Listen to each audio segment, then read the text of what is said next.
Hello, a new phishing campaign has been captured by Fortinet that spreads a new AgentTesla variant using a specially crafted Microsoft Excel document.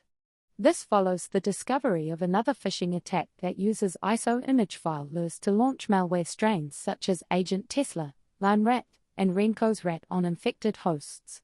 The AgentTesla core module collects sensitive information from the victim's device. Security researcher Xiaopeng Zhang said.Find out how well equipped your organization truly is against identity threats. Supercharge Your SkillsThe AgentTesla core module analyzes CVE 2017 11882, CVE 2018 0802, and CVE 2019 0188.188.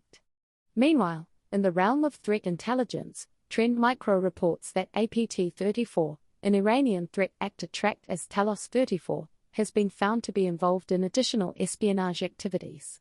His malicious payload is a variant of SideTwist that establishes communication with a remote server. 11.0 Thanks for watching. If you enjoy short news like this, please consider subscribing to my channel. Until next time.